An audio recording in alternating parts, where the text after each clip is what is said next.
প্রিয় দর্শক, আমাদের নিয়মিত আয়োজন ইভালি 21 রাতে আপনাদের স্বাগত জানাচ্ছি। আপনারা অনুষ্ঠানটি একই সাথে সরাসরি দেখতে পাচ্ছেন আমাদের ফেসবুক পেজ www.facebook.com/2124 অনলাইনে। দর্শক, তুমুল উত্তেজনা, চরম প্রতিদ্বন্দ্বিতা। হ্যাঁ, অবশ্যই মার্কিন প্রেসিডেন্ট নির্বাচনের কথা বলছি।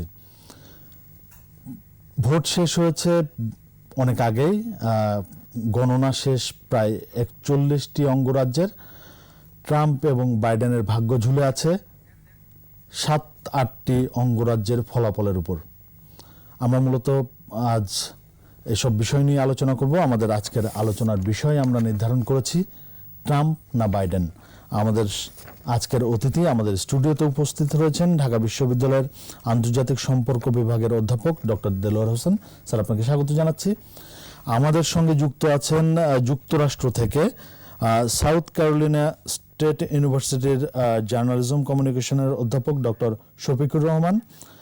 আমাদের সঙ্গে যুক্ত আছেন ইউনিভার্সিটি অফ সাউথ আলবামার সহযোগী অধ্যাপক ডিজিটাল জার্নালিজম বিভাগের ডক্টর দেলোয়ার হোসেন আরিফ।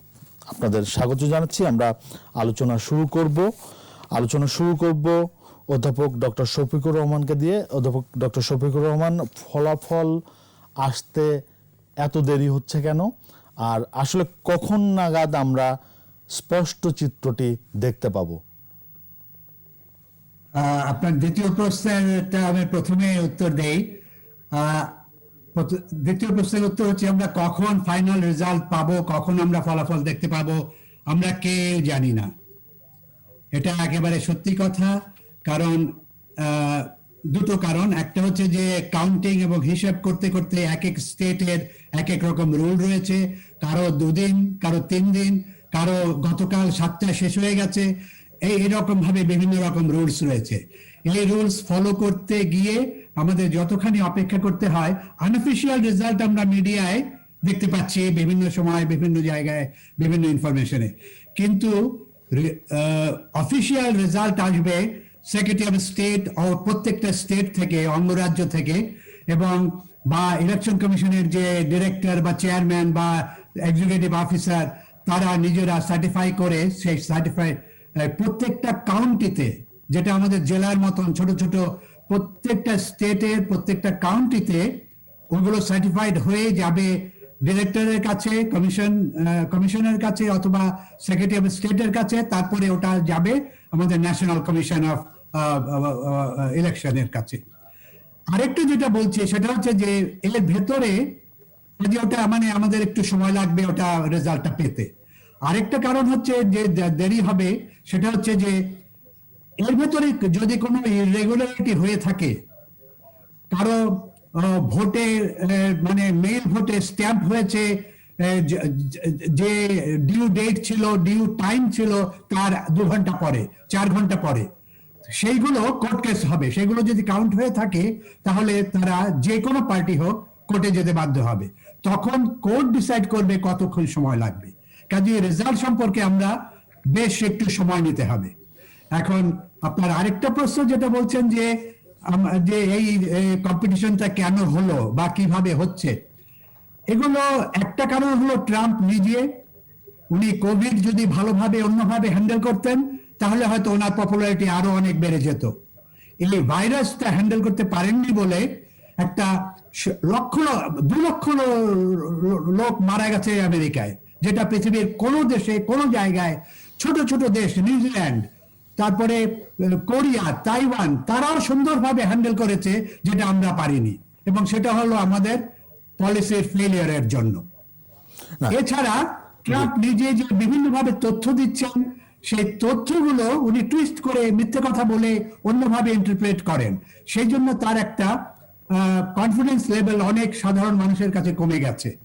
আর জো বাইডেনের জন্য যে আমরা এনথুজিয়াস্টিক, এবং জো বাইডেন ক্যান্ডিডেট হিসেবে যে একটা ব্রিলিয়ান্ট, মানে খুব যে ভালো ক্যান্ডিডেট না, তবে হিলারি ক্লিন্টনের চেয়ে অনেক ভালো, অনেক পপুলার ক্যান্ডিডেট। কারণ তিনি হিসপ্যানিক এবং আফ্রিকান আমেরিকানদের ভেতরে, কালো এবং অন্যান্য যে কমিউনিটি রয়েছে তাদের ভেতরে বেশ পপুলার। কিন্তু আমরা নির্বাচনের ঠিক আগে আগে যে জরিপ গুলো দেখছিলাম, সেখানে দেখছিলাম যে বাইডেন বেশ খানিকটা এগিয়ে, কিন্তু একেবারে নির্বাচনের ফলাফল তো আবার একটু ভিন্ন হলো। একেবারে নেক টু নেক, মানে একজনের ঘাড়ে আর একজন নিঃশ্বাস ফেলছেন। এই যে এই জরিপের ফলাফলটা আসলে মিলল না কেন? এটার কারণ হচ্ছে, আমার কাছে যেটা মনে হয় সেটা হচ্ছে যে শেষের 3-4 দিন আমরা যেটা জরিপগুলো দেখেছিলাম যে জো বাইডেন এগিয়ে আছেন প্রায় অনেকগুলো জরিপে। এখন শেষের 4-5 দিন প্রেসিডেন্ট ট্রাম্প যে সিলেক্টেড 4টা-5টা ক্রিটিক্যাল স্টেট, ব্যাটল গ্রাউন্ড যেটা আমরা বলছি, সেই স্টেটগুলোতে সে 3বার 4বার 5বার করে গেছেন এবং তার ফ্যামিলির মেম্বাররা পেনসিলভেনিয়ায় গত 4 দিন যাবৎ বসে আছেন। তার মেয়ে, তার মেয়ের জামাই, তার ছেলেরা, এবং তারা বিভিন্ন জায়গায় কাউন্টিতে গিয়ে, গ্রামে গ্রামে গিয়ে তারা ব্যক্তিগতভাবে একটা কানেকশন এস্টাবলিশ করেছেন। কিন্তু জো বাইডেনের নিজে অত না করে উনি তার পলিটিক্যাল পার্টি, ডেমোক্রেটিক পার্টির এজেন্টসদের দিয়ে কাজ করিয়েছেন, যেটা একটা কাউন্টার ফ্যাক্টর হতে পারে। জি, আমি যাব অধ্যাপক ডক্টর দেলোয়ার হোসেন আপনার কাছে। স্যার, আপনি শুনছিলেন যে এবার যে ইস্যুগুলো ছিল তার মধ্যে করোনা ভাইরাস একটি বড় ইস্যু ছিল, কিন্তু ট্রাম্পের ব্যর্থতা করোনা ভাইরাস মোকাবেলায়। কিন্তু আমরা দেখলাম যে ভোটের ফলাফলে একেবারে খুব ক্লোজ। এটার কারণটা কি? ধন্যবাদ। না, এটাই তো আসলে মানে সবার কাছে একটি বিস্ময়ের বিষয়। যদিও আমরা জানি যে তাদের মানে নির্বাচনের ফলাফল নিয়ে বিভিন্ন ধরনের মানে আকাঙ্ক্ষা ছিল বা এক ধরনের এক্সপেকটেশন ছিল, ল্যান্ডস্লাইডের কথা আমরা শুনেছি। তো এখন যে হাড্ডাহাড্ডি লড়াইটি হচ্ছে, সেই লড়াইয়ের জন্য মানে হয়তো প্রস্তুত ছিলেন না, বাট এখন সেটি হচ্ছে, এটি বাস্তবতা। তো আমার কাছে মনে হয়েছে যে এই পর্যন্ত যে ধরনের বিশ্লেষণ দেখছি, তাতে করে দুটো ইস্যুকে আপনার বলতে গেলে একেবারে মুখোমুখি দাঁড় করানো হয়েছে। মানে এই নির্বাচনে যে যারা ভোটার এক্সিট পোল অথবা বিভিন্ন বিশ্লেষণে আসে, এটি হচ্ছে যে অর্থনীতি এবং করোনা ভাইরাস। এখন অর্থনীতির যে বিষয়টা, এই বিষয়ে কিন্তু যারা ট্রাম্প সাপোর্টার বা ট্রাম্পকে যারা ভোট দিয়েছেন, তারা কিন্তু অনেক স্যাটিসফাইড, এবং তারা মনে করছে যে ট্রাম্পের আমলে তাদের ইকোনমিক সিচুয়েশন অনেক ভালো ছিল, এবং এখনও হয়তো বা করোনা ভাইরাসের কারণে এক ধরনের মানে তারা চ্যালেঞ্জ মোকাবেলা করছে, কিন্তু সাধারণভাবে তাদের যে অভিজ্ঞতা, যেটা তারা বলছে যে অর্থনীতির বিষয়টাতে তারা সন্তুষ্ট, যারা ট্রাম্পকে ভোট দিয়েছে তারা। অন্যদিকে কোভিড-19 যে বৈশ্বিক মহামারী, সেটি কিন্তু যতটা ভোট টানার কথা ছিল সেটা কিন্তু মানে টানতে পারেনি। এটা আমি নিজেও মনে করি, আমার কাছে মনে হয়েছে, যদিও আমরা বাংলাদেশ থেকে অবজার্ভ করেছি, কিন্তু এই বিষয়টাকে ডেমোক্রেট দল ওভার প্লে করেছে, মানে এই ইস্যুটাকে অনেক বেশি ব্যবহার করার চেষ্টা করেছে, যার ফলে ট্রাম্পের বিরুদ্ধে আরো অনেক গুরুত্বপূর্ণ বিষয়গুলো ছিল, সেগুলো অনেকটা ঢেকে পড়েছে। তো এটা আমার বিশ্লেষণ। যারা মানে আমেরিকাতে আছেন তারা হয়তো আরো ভালো বলতে পারবেন। তো আমার মনে হয় এটা একটা দিক ইস্যু ওয়াইজ যদি দেখি। দ্বিতীয়ত, ক্যাম্পেইন স্ট্র্যাটেজিতে আমরা যেটা দেখলাম যে ডেমোক্রেটরা যেভাবে ক্যাম্পেইন করেছে, সোশ্যাল ডিস্টেন্সিং মেনটেন করে, মাস্ক পরে বা যতটা সম্ভব বেশি মানুষকে ইনভলভ না করে, সেটির একটা গ্রহণযোগ্যতা ছিল। কিন্তু একই সঙ্গে ট্রাম্প যেভাবে লার্জ স্কেল যে অ্যাগ্রেসিভ, তার হয়তো একটা নিশ্চয়ই, যেহেতু আমরা এখন ভোটের যে ফলাফলটি দেখতেছি, সেখানে কিন্তু দেখা যাচ্ছে তার এই অ্যাপ্রোচটা অনেকেই গ্রহণ করেছে, এবং সেখানে ওনার যে বেস বা ওনার যে সমর্থকরা, তারা অনেক উজ্জীবিত হয়েছে, তাদের সঙ্গে আরও অনেকে যুক্ত হয়েছে, যেটা আমরা দেখছি যে এই পর্যন্ত ফলাফল হয়তো বা খুবই থিনলি কেউ পাশ করবে, অথবা বাইডেন পাশ করতে পারেন অথবা ট্রাম্প করতে পারেন, এটি একেবারে এনিবডিজ কল এটি। কিন্তু এত বিপুল ভোট পাওয়ার যে বিষয়টি, এই ধরনের ক্যাম্পেইন করে, যেটি অত্যন্ত ঝুঁকিপূর্ণ, যেখানে কোভিডের কারণে বলা হচ্ছে যে ট্রাম্প ব্যর্থ, এবং সত্যিকার অর্থে উনি ব্যর্থ। উনি অনেক কথা বলেছেন, অনেক স্ক্যান্ডাল, অনেক কন্ট্রোভার্সিয়াল কথা বলেছেন। উনি ব্লিচিং ইনজেকশনের মাধ্যমে গায়ে বা শরীরে দেওয়ার কথাও বলেছেন। ফলে এবং ওনার যে ডক্টর ফাউসি এত পপুলার, তাকে ফায়ার করার কথা বলেছে। তো এই এত কিছুর পরেও দেখা যাচ্ছে, এবং উনি ক্যাম্পেইন করেছেন একেবারেই কোভিডকে টোটালি ইগনোর করে। তো এটি কিন্তু মানুষকে সেভাবে কিন্তু বিচলিত করেনি। কারণ আমার কাছে মনে হয়েছে এই যে করোনা ভাইরাসের যে আতঙ্ক, যেমন বাংলাদেশের কনটেক্সটে বলতে পারি যে আমরা 5 মাস আগে যেভাবে আতঙ্কিত ছিলাম, এখন কিন্তু সেটা নেই। যুক্তরাষ্ট্রের ক্ষেত্রে নিশ্চয়ই এরকম একটা ব্যাপার সাধারণ জনগণের মধ্যে নিশ্চয়ই আছে। হয়তো যারা খুবই এডুকেটেড বা কনসিয়াস তাদের কথা আলাদা। এবং যে ভোট আমরা জানি যে ট্রাম্প পাচ্ছেন, গত নির্বাচনে উনি পেয়েছেন, এবারও উনি পেয়েছেন, যে যারা আপনার একটু রুরাল এরিয়াতে থাকেন, যারা মানে চিন্তার দিক থেকে অনেক কনজারভেটিভ, এবং আমরা নিউ কনদের কথা অনেক দিন ধরেই শুনে আসছি, জর্জ বুশ সিনিয়র থেকে শুরু করে একটা নিউ কনজারভেটিভ যে এলিমেন্ট অনেক শক্তিশালী হচ্ছে যুক্তরাষ্ট্রে, সেটাও আমরা লক্ষ্য করেছি। এবং আমরা দেখছি যে আপনার ডিবেটে উনি হোয়াইট সুপ্রিমেসির পক্ষে ইন এ সেন্স কথা বলেছেন, প্রাউড বয়েজদের পক্ষে কথা বলেছেন, তাদেরকে বলেছেন তারা স্ট্যান্ড বাই স্ট্যান্ড ব্যাক, এই ধরনের কথা। ফলে ডোনাল্ড ট্রাম্পের যে ক্যাম্পেইন স্ট্র্যাটেজি, সেটা আমার কাছে মনে হয়েছে ভোটের দিক থেকে অনেক ইফেক্টিভ হয়েছে। এবং সার্বিকভাবে ট্রাম্পের যে ব্যক্তিগত যে স্টাইলটা, যেখানে আমরা যারা ডেমোক্রেট ভোটার বা সাধারণভাবে যারা আমরা বাইরে থেকে দেখছি, সেটি অবশ্যই অনেক আপত্তিকর। এখানে এমন একটা অবস্থা তৈরি করেছে, যেটা ডেমোক্রেটই বলেছেন, যে বা সাবেক প্রেসিডেন্ট ওবামা বহুবার বলেছে, যে এই যে মানে ডোনাল্ড ট্রাম্পের যে লিডারশিপের কারণে একদিকে ফিয়ার, অন্যদিকে হোপ, একদিকে ট্রুথ, আরেকদিকে লাইজ, একটা শার্প ডিভিশন তৈরি হয়েছে। এগুলো কিন্তু আলটিমেটলি নির্বাচনের ক্ষেত্রে ডোনাল্ড ট্রাম্পের জন্য কোনো মানে এটা কোনো আমি বলবো যে এটার কোনো বার্ডেন বা এটা কোনো নেতিবাচক প্রভাব তেমন একটা পড়েনি। বরং উনি এই জনমত জরিপকে উপেক্ষা করে, যেখানে আমরা দেখছি সারা ন্যাশনাল লেভেলের যে জরিপ হয়েছে, সেখানে বলা হচ্ছিল যে 8 থেকে 10% ভোটে এগিয়ে আছেন। এখন আমরা দেখতে পাচ্ছি যে 2 মানে 2% প্লাস সেটা।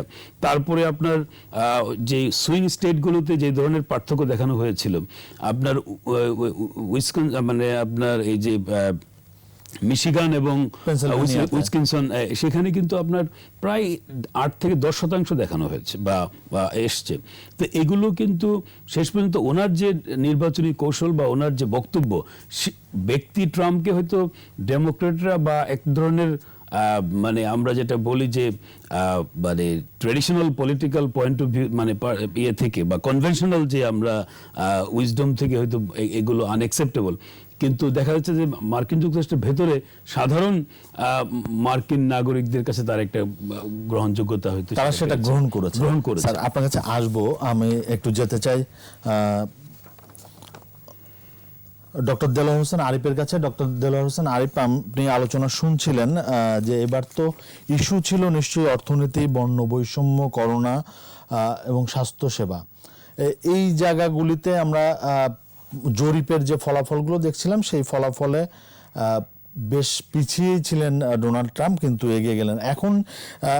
এখনকার যে পরিস্থিতি, তাতে কয়েকটি অঙ্গরাজ্যের উপরে নির্ভর করছে দুজনের ভাগ্য। আপনার কাছে জানতে চাইবো যে আসলে কি হচ্ছে, এই অঙ্গরাজ্যগুলোর বিশ্লেষণ আপনার কাছে জানবো। আপনাকে ধন্যবাদ। আমি যে জিনিসটি বলতে চাই সেটি হচ্ছে যে আপনার উইসকনসিন এবং মিশিগান, আমি বিশ্বাস করি যে দুটো স্টেটেই আপনার জো বাইডেন জিতে যাবে এবং উনি নেভাডাতে জিতবেন এবং জো বাইডেন প্রেসিডেন্ট হবেন, সেটা আমি দৃঢ়ভাবে বিশ্বাস করি।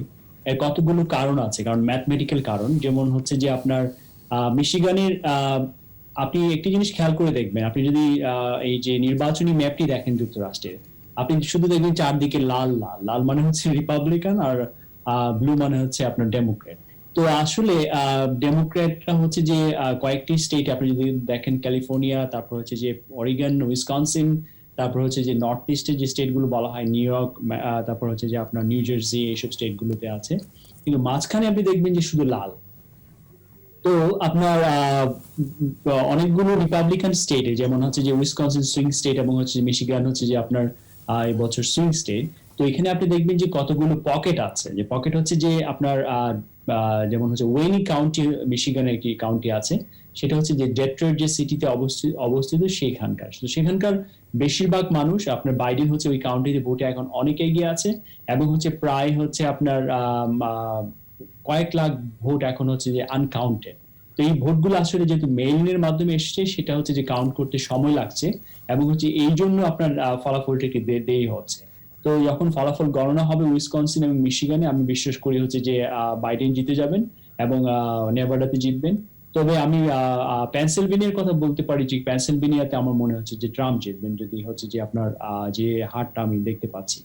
তো আরেকটি কথা আপনার বলতে হয়, সেটি হচ্ছে যে আপনার এইবার নির্বাচনে আপনি আগের যে বক্তারা আছেন তারা বলেছেন যে সেটি হচ্ছে যে আপনার করোনা ভাইরাস আমেরিকাতে সবচেয়ে পৃথিবীতে লোক মারা গেছে, প্রায় হচ্ছে যে আপনার কোয়ার্টার মিলিয়নের বেশি। এবং হচ্ছে যে এই করোনা ভাইরাসে ট্রাম্প আপনার ক্যাম্পেইন করার সময় যে জিনিসটি তিনি করেছেন, সেটা হচ্ছে যে ক্যাম্পেইনে আপনার করোনা ভাইরাসের যে সিডিসি রোল আছে সেটা মানেন নাই। তার যে ভাইস প্রেসিডেন্ট, তিনি যখন আপনার তার যে সেক্রেটারি, তার যে চিফ অফ স্টাফ, সে যখন আপনার করোনা ভাইরাস আক্রান্ত হলো, তারপর তিনি নিজেও ক্যাম্পেইনে গিয়েছেন এবং হচ্ছে মাস্ক ছাড়া বিভিন্ন জায়গায় ক্যাম্পেইন করেছেন। তো আমরা দেখতে পাচ্ছি এটা হচ্ছে যে আসলে করোনা ভাইরাস যদিও একটি হচ্ছে স্বাস্থ্যগত সমস্যা, একটি হচ্ছে যে আপনার চিকিৎসা বিজ্ঞানের সমস্যা, কিন্তু তারা এটিকে রাজনৈতিকভাবে দেখেছেন। এবং হচ্ছে যে আমার আগের বক্তা যে দেলোর ভাই বলেছেন যে সেটা হচ্ছে যে আপনার কিছু মানুষকে, বেশিরভাগ মানুষ যে ট্রাম্পের এই যে এটাকে বলা হয় লিবার্টি, তারা বলে যে ফ্রিডম, এবং হচ্ছে যে এটাকে সাপোর্ট করেছেন, এবং ভোটের মাধ্যমে আমরা সেটা দেখতে পাই। কিন্তু আপনি যেটা বলেছেন যে হচ্ছে যে আপনার জরিপের ফলাফলে যেটি দেখানো হয়েছিল, সেটি হচ্ছে যে অনেক জায়গায় আপনার হচ্ছে যে বাইডেন এগিয়ে আছেন, কিন্তু এই জরিপের ফলাফলটা কিন্তু ইমিডিয়েটলি করা হয় নাই, যে ওই দিনই রেজাল্টটা আপনার ওই দিনই সার্ভেটা করে ওই দিনই রেজাল্ট কিছু আগে করা হয়েছিল।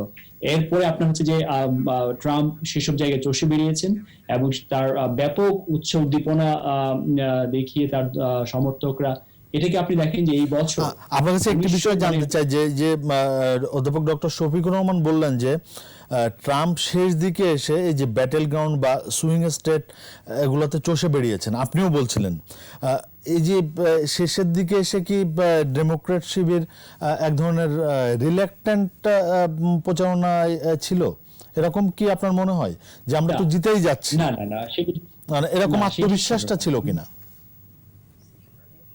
না, সেটা অবশ্যই ছিল। কারণ হচ্ছে যে আপনার আমরা যেটা এক্সপেক্ট করছিলাম সেটা হচ্ছে যে জো বাইডেন একটা ল্যান্ডস্লাইড করবে।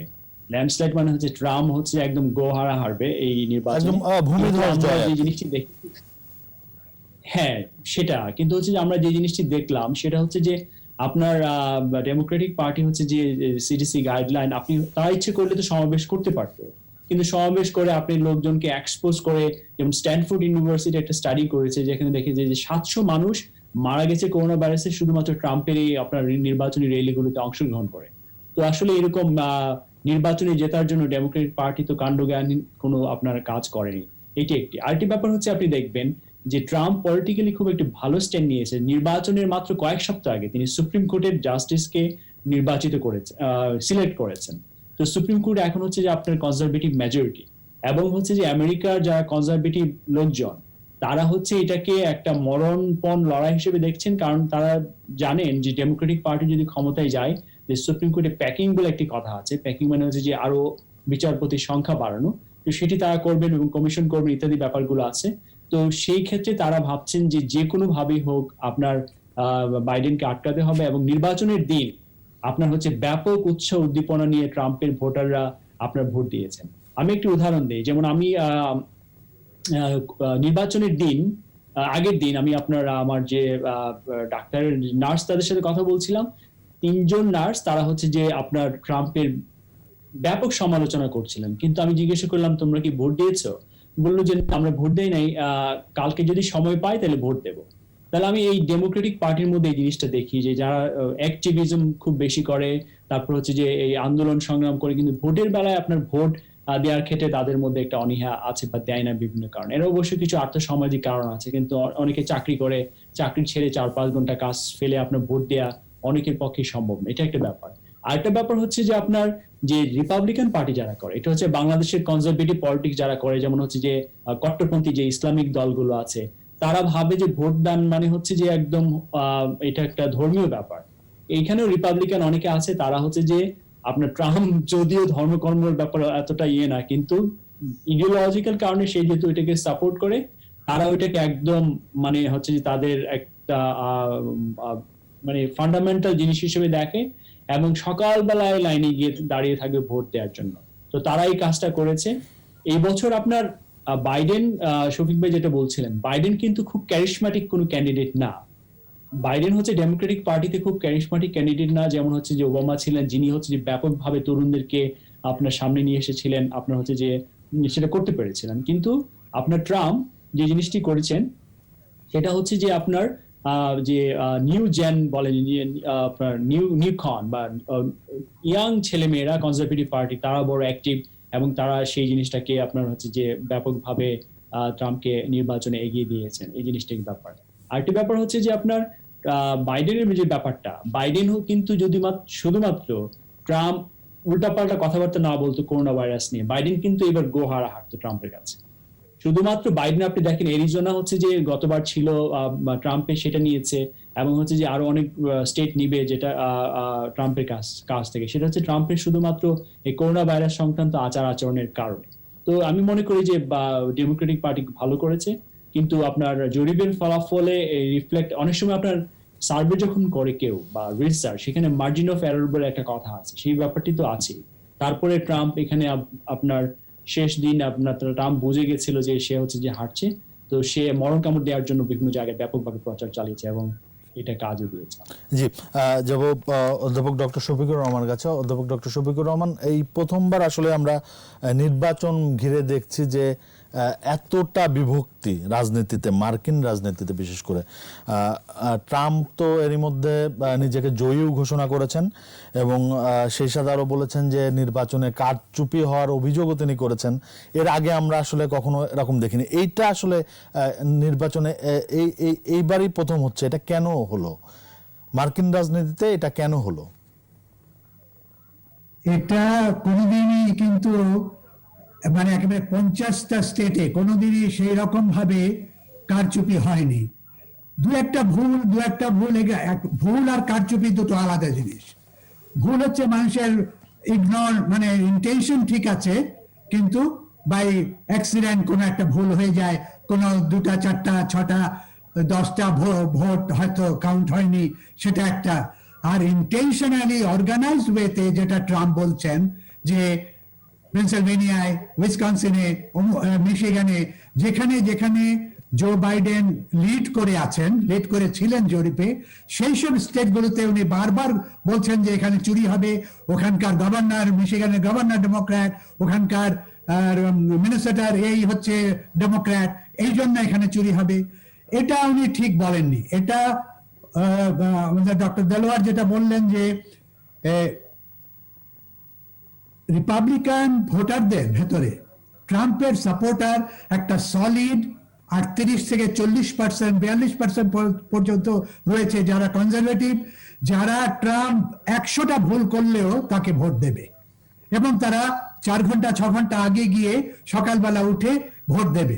যার জন্য তারা মাস্ক না পরে, তার ট্রাম্পের ক্যাম্পেইনের মিটিংগুলো আপনারা দেখেছেন যে উনি প্লেন নিয়ে এয়ারপোর্টে নেমে এয়ারপোর্টের সামনে স্টেজ করে ওখানে হাজার হাজার লোক জড়ো হয়েছে, এবং তাদের কোনো ভয় নেই যে কোভিড এইভাবে কোনো কিছু করতে পারে।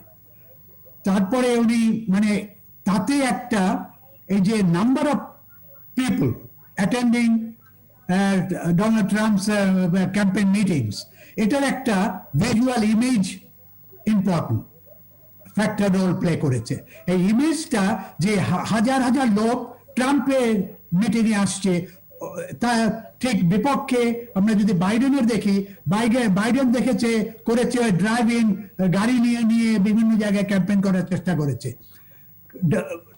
বাইডেন ধরে নিয়েছে যে আমরা মানে এই পোলগুলো, যেমন জরিপগুলো বলছে যে আমরা 7, 8, 10 পয়েন্ট 20 পয়েন্টে এগিয়ে আছি, সেই জন্য সে আর ওই রকম ইনিশিয়েটিভ নেননি।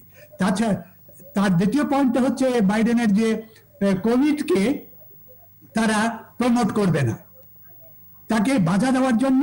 এবং সে বলেছে যে আমি যদি প্রেসিডেন্ট হতে পারি তাহলে আমি ম্যান্ডেটরি মাস্ক সমস্ত 50টা স্টেটে আমি ওটা ডিক্লেয়ার করব। এই যে ডিফারেন্সটা একটা কনজারভেটিভ গ্রুপের এবং একটা লিবারেল গ্রুপের, যে ডিফারেন্সের পারসেপচুয়াল আন্ডারস্ট্যান্ডিং, যে এটা হলে ওটা হতে পারে, ওটা হলে ওটা হতে পারে, এই দুটো, এই যে ভিজুয়াল ক্যাম্পেইনটা, এটা একটা ট্রাম্পের জন্য রোল প্লে করেছে। আরেকটা পয়েন্ট যেটা আমার কাছে মনে হয়েছে, যে ট্রেডিশনালি ট্রাম্পের ন্যাশনাল, ইন্টারন্যাশনাল অন্যান্য ক্ষেত্রে, ধরেন ইউরোপের সাথে সম্পর্ক, চায়নার সাথে সম্পর্ক, সে ইকোনমির কথা বলছে, ব্যবসা বাণিজ্যের কথা বলছে, কিন্তু সাধারণ লোকের উপকারের কথা, কি করে তাদেরকে প্রোটেক্ট করা হবে, কোথায় শিক্ষায় টাকা পয়সা বাড়াবে কিনা, হেলথ কেয়ারে টাকা পয়সা বাড়াবে কিনা, এই ধরনের কোনো রিয়েল ইমিগ্রেন্টসদের পক্ষে কোনো রকম সাপোর্ট থাকবে কিনা, সাধারণ মানুষের হিউম্যান রাইটস, সাধারণ মানুষের পলিটিক্যাল রাইটস, ইকোনমিক রাইটস, তাদের ভোটিং রাইটস, এই ধরনের কথাগুলো কিন্তু ট্রাম্প এগিয়ে আসেননি বলতে। এটার একটা, আপনি একটু আগে যেটা বলছিলেন, সেটা হচ্ছে একটা রেশিয়াল এলিমেন্ট ওখানে রয়েছে, যেটা আরেক ডক্টর দেলোয়ারও বলেছেন যে ওটা সে এক্সপ্লয়েট করেছে, যে হোয়াইট সুপ্রিমেসিস্ট এবং সাদাদের সাপোর্টার। এটার একটা বড় কারণ হচ্ছে যে আমরা দেখতে পাচ্ছি যে মাইনরিটিরা, হিসপ্যানিক, যারা স্প্যানিশ কথাবার্তা বলেন, মেক্সিকান, এবং যারা আমাদের কালো আফ্রিকান আমেরিকান এবং চাইনিজ এবং এশিয়ান যে মাইনরিটিস রয়েছে, এদের পার্সেন্টেজ প্রতিদিন বেড়ে যাচ্ছে। এখন আগে সাদারা ছিল প্রায় 90-92 ভাগ, এখন তারা 60-62 ভাগে চলে এসছে। আগামী 25 বছরের মধ্যে মাইনরিটিরা হয়তো মেজরিটি হয়ে যেতে পারে। এটা এই ধরনের একটা টেন্ডেন্সি এবং ট্রেন্ড আমরা দেখতে পাচ্ছি, যার জন্য ইমিগ্রেশন বন্ধ করার চেষ্টা করছে, বর্ডার করছে, এবং অন্যান্য মানে ইমিগ্রেন্টসদের ক্রিমিনাল বলে অভিবাসী বিরোধী একটা অবস্থান ট্রাম্পের রয়েছে। হ্যাঁ, সেটাই একটা অভিবাসন সম্পর্কে, ইমিগ্রেন্টস সম্পর্কে যে একটা পরিষ্কার তার একটা পলিসি, যে আমরা মুসলমানদের বিরুদ্ধে দেখেছি, জুদের বিরুদ্ধেও তারা কিছু একটা করেছে, এবং গত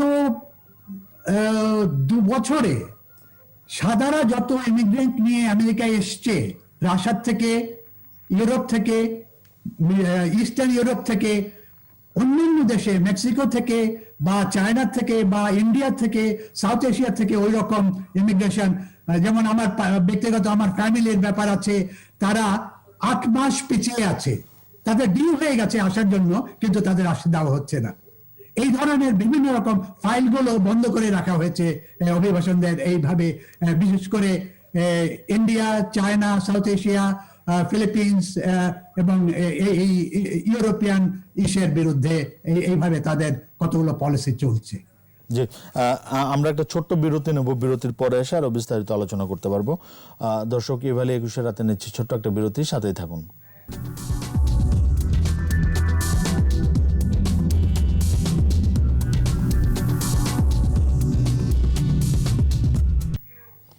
দর্শক, ইভালি 21 রাতে আবারও স্বাগত জানাচ্ছি। আমরা আলোচনা করছিলাম মার্কিন নির্বাচন নিয়ে। আমাদের আজকের বিষয় ট্রাম্প না বাইডেন।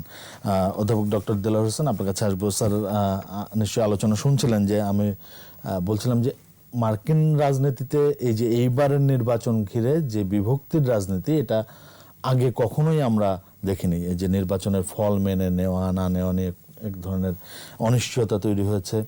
ট্রাম্প ঘোষণা দিয়ে রেখেছেন, নিজেকে জড়িত ঘোষণা করেছেন, ঘোষণা দিয়ে রেখেছেন যে কোনো কিছু হলে তিনি আদালতে যাবেন। এই যে স্যার, এই অবস্থাটা আসলে কেন তৈরি হলো? আপনার কি মনে হয় যে ট্রাম্প হারলে তিনি ফলাফল মানবেন না, এরকম কোনো কিছু হতে পারে?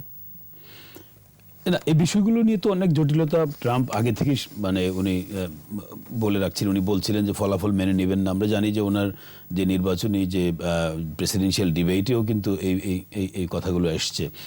তো আমার কাছে মনে হয় এটা হচ্ছে ট্রাম্পের পলিটিক্সের যে তার যে মানে অ্যাপ্রোচ, সেই অ্যাপ্রোচের ভেতরে এগুলো আছে। ক্যারেক্টার, এটা তার ক্যারেক্টার, এবং যেভাবে সে 2016 সালে মানে তার যে দল থেকে যে প্রাইমারি হয়েছে তখন আমি দেখেছি যে তার ওনার সঙ্গে যারা কম্পিট করেছে তাদেরকে যে ভাষায় অপমান করা হয়েছে, এবং হিলারি ক্লিন্টন কে যে ধরনের ক্রুড শব্দটা সারাক্ষণই উনি বলেছেন, স্লিপি জো, মানে ওনার মানে ডোনাল্ড ট্রাম্পের যে ভাষা এবং যে অ্যাপ্রোচ এগুলো একেবারেই মানে যদি আমি ভদ্রভাবে বলি সেটা অপ্রচলিত, আর অন্যভাবে বলতে গেলে সেটি একেবারেই আমি বলবো যে মানে এক ধরনের মানে সিনিক, খুবই যদি আমরা বাংলায় বলি অশ্লীল কিংবা শিষ্টাচার বহির্ভূত কিংবা আপনার এক ধরনের মিথ্যাচার, এগুলো উনি ব্যবহার করেছেন। তবে আপনি যেটা বললেন যে এই কথাগুলো কিন্তু খুবই রেটরিক, কারণ আপনি যে আমি কোর্টে যাব,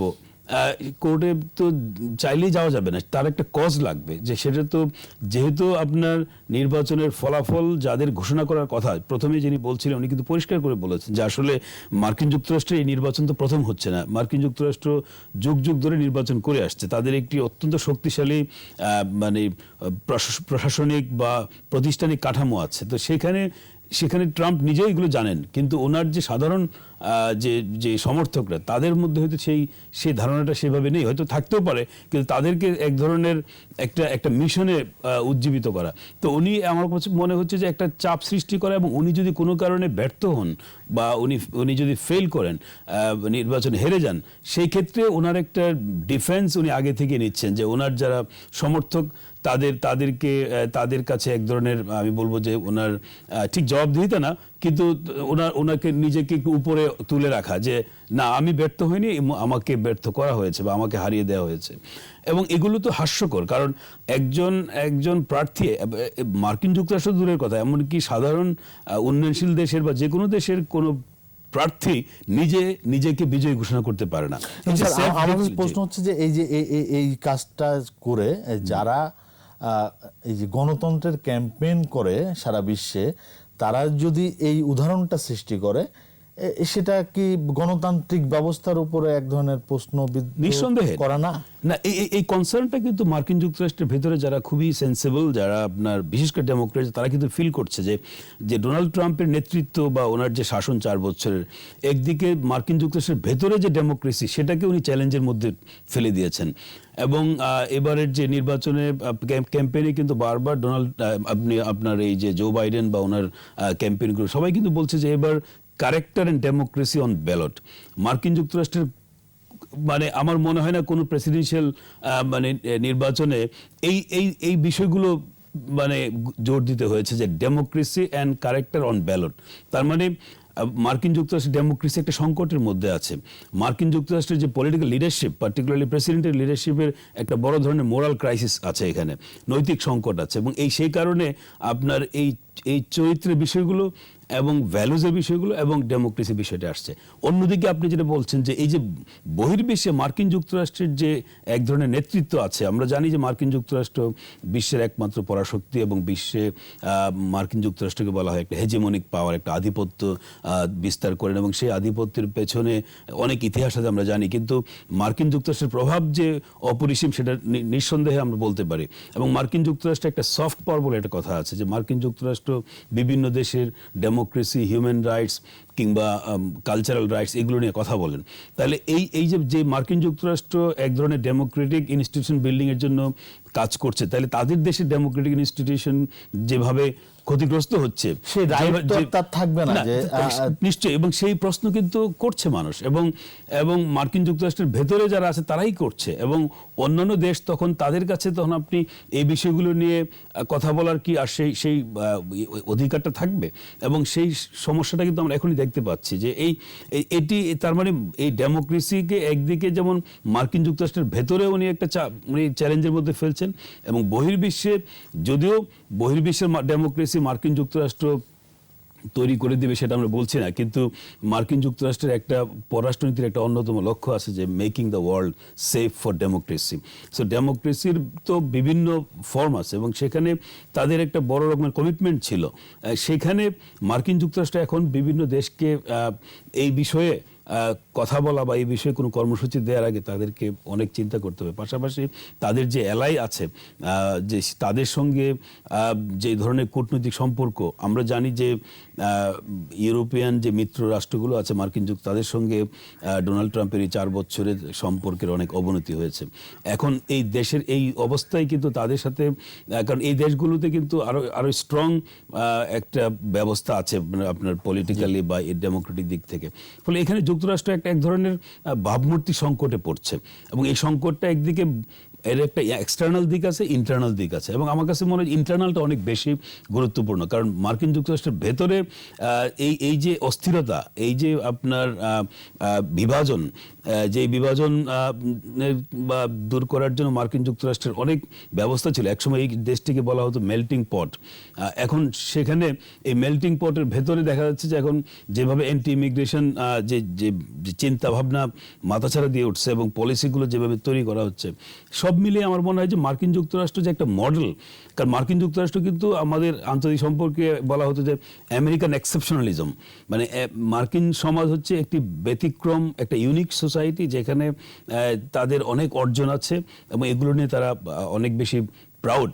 কিন্তু সেই জায়গাগুলো কিন্তু ডোনাল্ড ট্রাম্প এসে এক এক করে অনেক, মানে এগুলোকে কিন্তু রীতিমতো আমি বলবো যে একটা প্রশ্নবিদ্ধ করেছেন। আপনার কাছে আসবো স্যার, আমি একটু যেতে চাই ডক্টর দেলোয়ার হোসেন আরিফের কাছে। ডক্টর দেলোয়ার হোসেন আরিফ, নিশ্চয়ই আপনি স্যারের আলোচনা শুনছিলেন।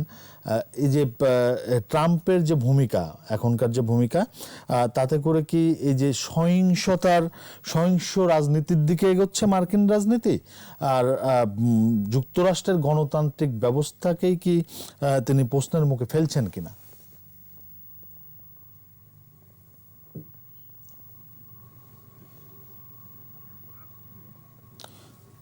ডক্টর দেলোয়ার হোসেন আরিফ, আপনাকে করতে হবে। আপনি আমাকে শুনতে পাচ্ছেন? জি জি। আচ্ছা, আমি সরি। তো আসলে আপনি যেটি বলেছেন সেটা হচ্ছে যে মার্কিন যুক্তরাষ্ট্রের যে গণতান্ত্রিক পদ্ধতি বা গণতান্ত্রিক ব্যবস্থায়, এটা অনেকেই বলছেন সেটা হচ্ছে যে আপনি একটা টার্ম আছে সেটাকে বলে লেজিটিমেসি ক্রাইসিস। অর্থাৎ মনে করেন যে আপনি যে একজন পলিটিক্যাল লিডার মার্কিন যুক্তরাষ্ট্র, আমরা জানি কেউ স্বীকার করুক বা না করুক, মার্কিন যুক্তরাষ্ট্র হচ্ছে আপনার শিক্ষা, তারপর হচ্ছে শিল্প, প্রযুক্তি, তারপর হচ্ছে জ্ঞান চর্চা, সব দিক থেকে পৃথিবীর মধ্যে অন্যতম শীর্ষ একটি দেশ। এবং মার্কিন যুক্তরাষ্ট্রে আপনি জানেন যে 4000-এর মতো উচ্চশিক্ষা প্রতিষ্ঠান আছে। এবং মার্কিন যুক্তরাষ্ট্র থেকে আমরা যে করোনা ভাইরাস নিয়ে কথা বলছি, মার্কিন যুক্তরাষ্ট্রের বিভিন্ন শীর্ষস্থানীয় বিশ্ববিদ্যালয় থেকে গবেষণা করে যে ওষুধগুলো আবিষ্কার করা হয়, যে চিকিৎসা বা প্রযুক্তি আবিষ্কার করা হয়, সেটা সারা পৃথিবীতে ছড়িয়ে পড়ে মানুষকে সাহায্য করে। তো মার্কিন যুক্তরাষ্ট্রের গুরুত্ব তো আপনার পৃথিবীতে, এই যে ইউনিপোলার ওয়ার্ল্ড, সেই ইউনিপোলার ওয়ার্ল্ডে অন্যতম একটি গুরুত্বপূর্ণ রাষ্ট্র হচ্ছে মার্কিন যুক্তরাষ্ট্র এবং গণতান্ত্রিক রাষ্ট্রগুলোর মধ্যে। কিন্তু ট্রাম্প ক্ষমতায় আসার ফলে তার যে, এই যে ট্রাম্প কালকে বললেন যে আমি জিতে গেছি, এটা কোনো আপনার যার ন্যূনতম বিচার বিবেচনা আছে তিনি কি এটা বলতে পারেন যে তিনি এই পর্যন্ত 218টি যে আপনার ইলেকট্রাল ভোট পেয়েছেন, তারপরে তিনি কিভাবে বলেন যে এখনো ভোট কাউন্টিং চলছে? এটা তো কেউ বলতে পারে না। আর যে কেউ যদি জিতেও যায়, আপনার হচ্ছে যে এভাবে এসে তো বলাটা একটা অশোভনীয় ব্যাপার। তো আসলে তার ডিকশনারিতে অশোভনীয় শুভনীয় কোনো কিছুই নাই, এটি খুবই দুঃখজনক। এবং যেটি আমার এক বন্ধু লন্ডনে থাকে, ব্যারিস্টার, সে বলছিল আমাকে কয়েকদিন আগে ফোন করে যে হচ্ছে যে আপনার ট্রাম্প যদি আবার জিতে চায় তাহলে হচ্ছে যে উন্নয়নশীল দেশের জন্য ভালো, কারণ হচ্ছে যে আমেরিকার যে আপনার এই যে মাতবরি সেটা কমে যাবে। এবং হচ্ছে যে কারণ হচ্ছে যে আমেরিকার নিজের দেশে যদি গণতন্ত্র না থাকে, নিজের দেশে যদি গণতান্ত্রিক চর্চা না থাকে, তাহলে অন্য দেশকে কিভাবে বলবে যে তোমার ডেমোক্রেসি আমি ঠিক করো? এটা তো সে বলতে পারবে না। তো এই জিনিসটা তো বাইরে আছে। আর ভেতরে যে জিনিসটা সেটা হচ্ছে যে আপনি জানেন যে দেলোয়ার ভাই বলছিলেন যে সেটা হচ্ছে প্রাউড বয়েজ নামে একটি উগ্র শ্বেতাঙ্গ গোষ্ঠী আছে, যারা হচ্ছে মিশিগানের গভর্নরকে আপনার কিডন্যাপ করার চেষ্টা করেছিল। তো তাদেরকে উনি নির্বাচনের আগে বলেছিলেন stand by and stand on, অর্থাৎ তোমরা প্রস্তুত থাকো যে কোনো অবস্থার জন্য। এবং হচ্ছে যে আপনি জানেন যে টেক্সাসে বাইডেনের যে নির্বাচনী বাসটি ছিল, সেই বাসকে ঘিরে বিভিন্ন রকমের হ্যারাসমেন্ট করা হয়েছে। নিউ ইয়র্কের মতো স্টেটে, সেই স্টেটে আপনার হচ্ছে যে পিক আপ গাড়ির হচ্ছে যে আপনার লাইসেন্স প্লেট উঠিয়ে তারপর হচ্ছে যে মহড়া দেওয়া হয়েছে ট্রাম্পের পতাকা উড়িয়ে।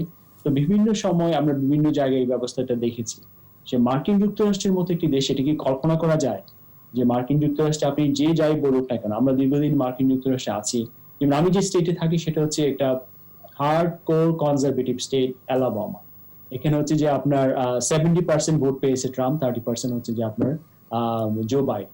তো এই স্টেটে আমি দেখি আপনার হচ্ছে যে একটা পার্কে, আমি কয়েকদিন আগে একটা পার্কে দেখেছিলাম একটা লোক, সে হচ্ছে যে আপনার তার ওয়াইফ হিজাব পরা হচ্ছে যে মুখ টুক কাভার করা, এবং সে পাঞ্জাবি পরে সে পার্কের মধ্যে চারদিকে মানুষ নামাজ পড়ছিল, আজান পড়েছে এবং নামাজ পড়ছিল। আমি তো দেখলাম কেউ কিছু বললো না তো। এবং হচ্ছে যে এরকম একটি কনজারভেটিভ জায়গা আপনি দেখেন যে তারাও কিন্তু ব্যাপারটি আছে। এটা হচ্ছে কি বলা হয় যে রবীন্দ্রনাথ ঠাকুরের ভাষায় যে চিত্ত জেতা ভয় শূন্য। এই জন্যই মার্কিন যুক্তরাষ্ট্র পৃথিবীর অনেক দেশগুলোর মধ্যে একটি শ্রেষ্ঠ দেশ।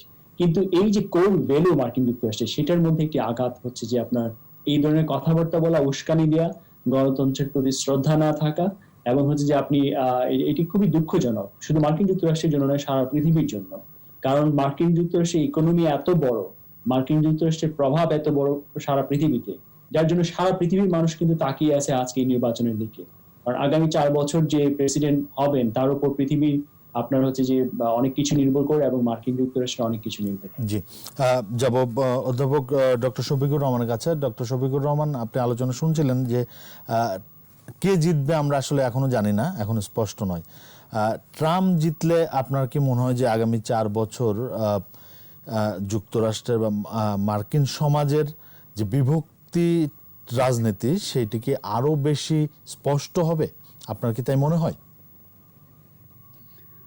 এটার দুটো সাইডই হতে পারে। উনি হয়তো আমেরিকায় যেমন থার্ড টার্ম কোনো প্রেসিডেন্ট থাকতে পারেন না, 2 বছরের জন্য, 2 টার্মের জন্য হতে পারেন 4 বছর করে।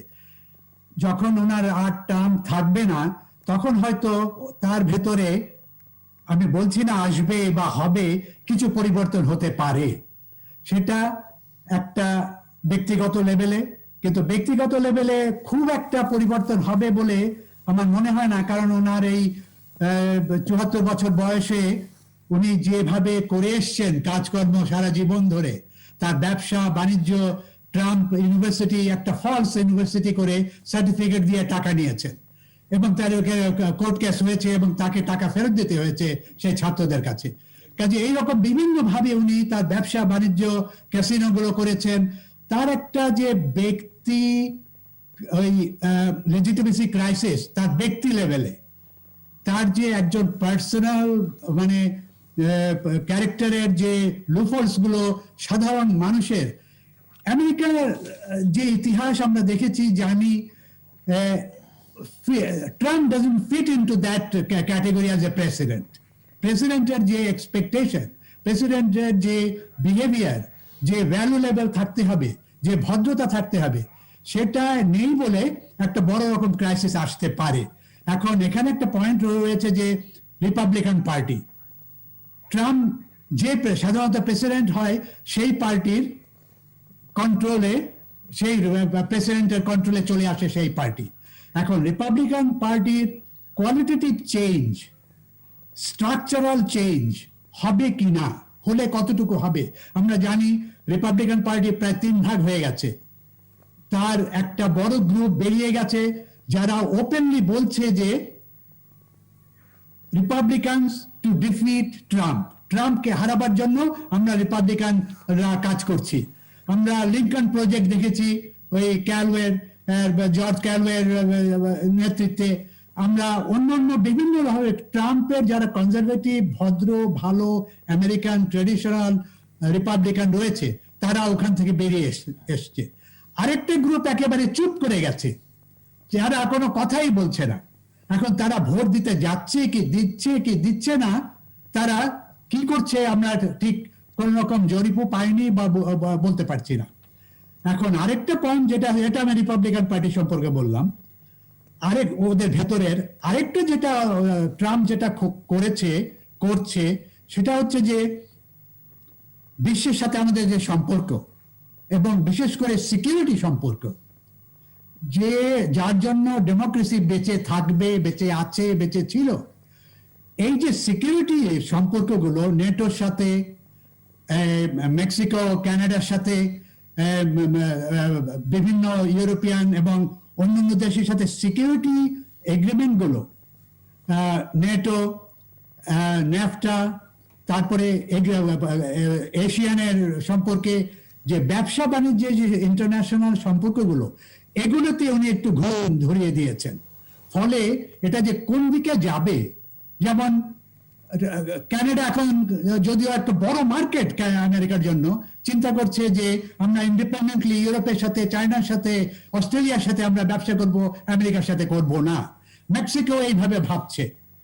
ইউরোপিয়ানরা তো একেবারে পরিষ্কার ভাবে বলেছে যে জার্মান, ফ্রান্স, খালি ব্রিটিশ বা ইংল্যান্ড বাদে অন্য সবগুলো কান্ট্রিগুলো যে আমরা আর ওখানে না গিয়ে আমরা চায়নার সাথে, ইসরায়েলের সাথে তারা ব্যবসা করবে, কিন্তু আমেরিকার সাথে করবে না। তো এই যে কতগুলো একটা চেঞ্জ হচ্ছে। আরেকটা পয়েন্ট আমি যেটা বলতে চাচ্ছি সেটা হচ্ছে খুবই ইম্পর্টেন্ট। আমেরিকান প্রেসিডেন্ট হয়ে তার নিজের দেশের সিকিউরিটি এজেন্সিগুলোকে, CIA, FBI, national security agency, তারপরে ন্যাশনাল ডিফেন্স এজেন্সি, এগুলোকে উনি উইক করে দিয়েছেন। উনি প্রত্যেকটা সিকিউরিটি এজেন্সির হেডকে অপমান করেছেন, ক্রিটিসাইজ করেছেন।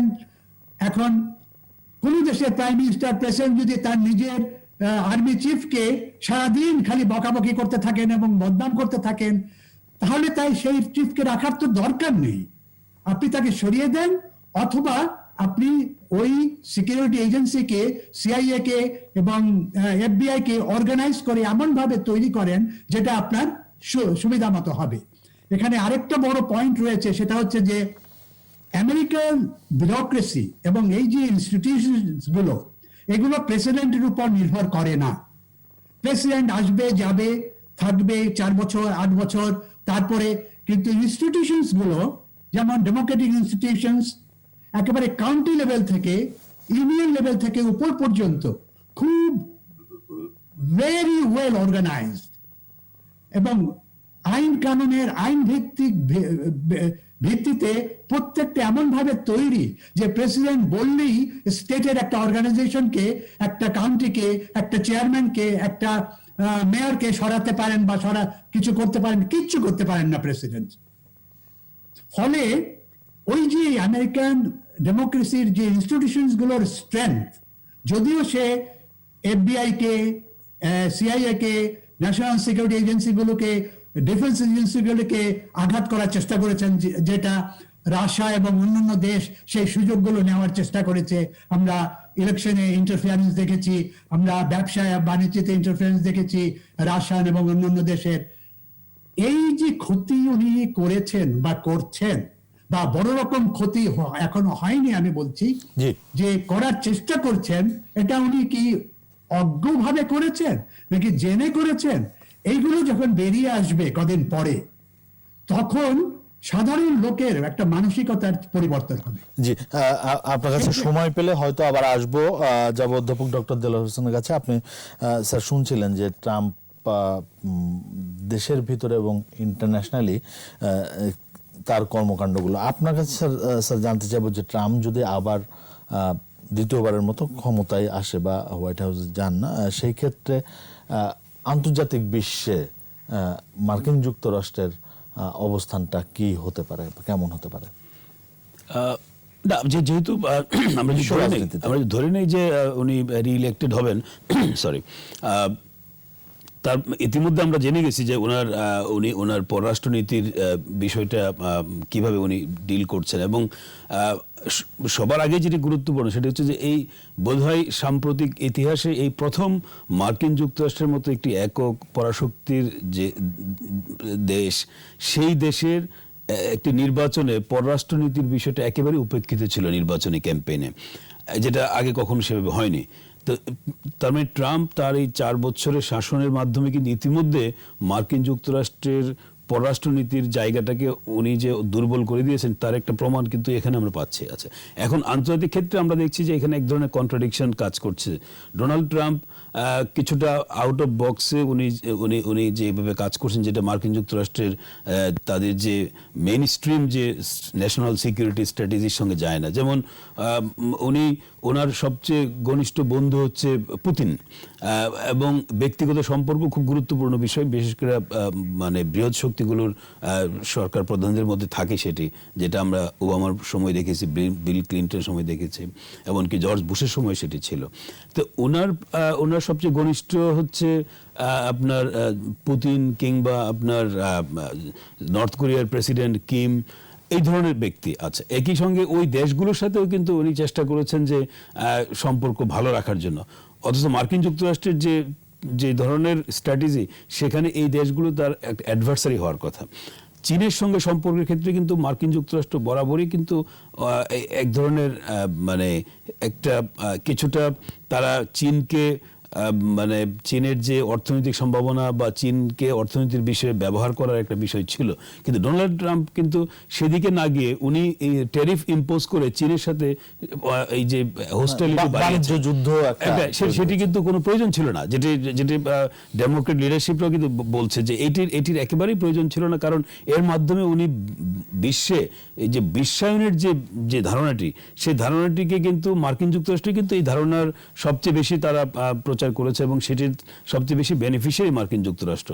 কিন্তু এই বিশ্বায়ন ক্ষতিগ্রস্ত হলে, বা আন্তর্জাতিক যে মুক্ত বাজার ক্ষতিগ্রস্ত হলে, কিংবা একটা বৈশ্বিক যে কাঠামো আছে, যেখানে বিভিন্ন দেশ একে অন্যের সাথে যে ধরনের ইন্টিগ্রেশন আছে, সেটাতে কিন্তু সবচেয়ে ক্ষতিগ্রস্ত মার্কিন যুক্তরাষ্ট্র। কারণ মার্কিন যুক্তরাষ্ট্রের অর্থনীতি এমন একটি স্ট্রাকচারে দাঁড়িয়ে আছে, যেখানে বৈশ্বিকভাবে যদি তারা খুব একটা নিয়ন্ত্রণ না করতে পারে, শোষণ না করতে পারে, তাহলে কিন্তু তাদের অর্থনীতি আস্তে আস্তে কিন্তু ভেঙে পড়বে। স্যার, এক্ষেত্রে দুটি বিষয় আমি আপনাকে একটু মনে করে দিই, যে বিশ্ব স্বাস্থ্য সংস্থার সঙ্গে ট্রাম্প যে আচরণটা করলো, আবার ঠিক একইভাবে তার আগে আমরা যদি দেখি যে ক্লাইমেট চেঞ্জ ইস্যুতে ট্রাম্পের যে অবস্থান, সেটা নিশ্চয়ই মার্কিন যুক্তরাষ্ট্রের চেতনার সঙ্গে নিশ্চয়ই যায় না। হ্যাঁ, নিশ্চয়ই। এবং বিশেষ করে আপনার স্নায়ুযুদ্ধের সময় একসময় তখন কিছুটা মার্কিন যুক্তরাষ্ট্র দ্বিপাক্ষিক কিংবা একেবারেই এককভাবে অনেক সিদ্ধান্ত নিয়েছে। কিন্তু পোস্ট কোল্ড ওয়ার পিরিয়ডে আপনার এই গত 20 বছর আমরা বলতে পারি যে বিশ্বের মধ্যে এক ধরনের মাল্টিল্যাটারালিজম বা আন্তর্জাতিক সহযোগিতা বা বহুপাক্ষিক যে কূটনীতি, এগুলো কিন্তু মার্কিন যুক্তরাষ্ট্র অনেক প্রমোট করেছে।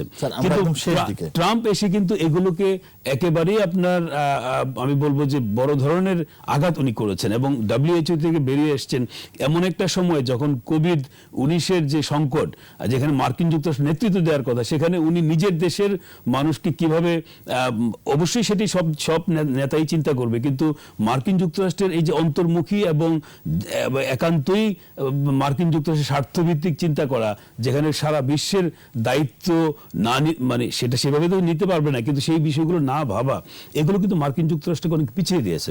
যে কারণে আপনার চীন এবং অন্যান্য যে রাষ্ট্রগুলো, এমনকি ভারত, যদিও ভারতের সঙ্গে মার্কিন যুক্তরাষ্ট্রের সম্পর্ক খুব ভালো, কিন্তু এই সুযোগ কিন্তু ভারত তার জায়গা তৈরি করছে। ফলে যুক্তরাষ্ট্র কিন্তু তার নিজের জায়গাটা ছেড়ে দিতে হচ্ছে এই ধরনের মানে কূটনীতি বা এই ধরনের অ্যাপ্রোচের কারণে। আর বিশ্বেরও আমি বলবো যে এক ধরনের ক্ষতি হচ্ছে, কারণ এই কোভিড-19 নিয়ে বড় ধরনের বৈশ্বিক একটা ইনিশিয়েটিভ হতে পারতো, কিন্তু সেটা আমরা দেখলাম না। তো এইভাবে কিন্তু মার্কিন যুক্তরাষ্ট্র যেমন ক্ষতিগ্রস্ত হচ্ছে, বিশ্বকেও কিন্তু ক্ষতিগ্রস্ত করছে মার্কিন যুক্তরাষ্ট্রের এই ধরনের ট্রাম্পের যে ধরনের স্টাইল বা তার যে কূটনীতির যে মানে কৌশলগুলোর মাধ্যমে। আমরা একদম শেষে আমরা শেষ করব আজকের ইভ্যালি 21 রাত। স্যার, আমাদের সঙ্গে যুক্ত হওয়ার জন্য আপনাকে অসংখ্য ধন্যবাদ জানাচ্ছি অধ্যাপক ডক্টর শফিকুর রহমান আপনাকে, আপনি আমাদের সঙ্গে যুক্ত হয়েছিলেন। ধন্যবাদ জানাচ্ছি ডক্টর দেলোয়ার হোসেন আরিফকে। আমরা শেষ করব আজকের ইভ্যালি 21 রাত। নিশ্চয়ই আমাদের আলোচনা আপনাদের ভালো লেগেছে। সবাই ভালো থাকবেন, সুস্থ থাকবেন। শুভরাত্রি।